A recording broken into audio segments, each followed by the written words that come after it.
আপনাদের সাথে আজকে আমি শেয়ার করব একটি রান্নার রেসিপি। সেটি হলো রাজমা। প্রথমে এটিকে হলুদ, লবণ, লঙ্কার গুঁড়ো দিয়ে সেদ্ধ করে নেব।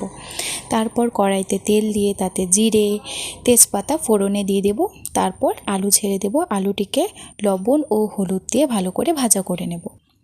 ভাজা হয়ে গেলে আলুগুলোকে নামিয়ে রাখবো। আর এদিকে দেখবো আমার রাজমাগুলো একদম সেদ্ধ হয়ে গেছে। এরপর কড়াইতে আমি আলুগুলোকে নামিয়ে নেব। তারপর কড়াইতে কাঁচা লঙ্কা, আদা রসুনের পেস্ট, হলুদ, লবণ, লঙ্কার গুঁড়ো, জিরের গুঁড়ো দিয়ে ভালো করে মশলাটা ভাজা ভাজা করব সেই সেদ্ধ করা রাজমার জলটিকে দিয়ে।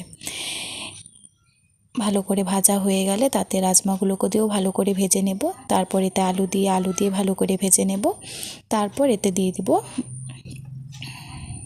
তারপর ভাজা হয়ে গেলে এতে জল দেবো। আর নামানোর আগে গরম মশলা দিয়ে নামিয়ে নেব। এই সুন্দর রেসিপিটি ভালো লাগলে অবশ্যই একটি লাইক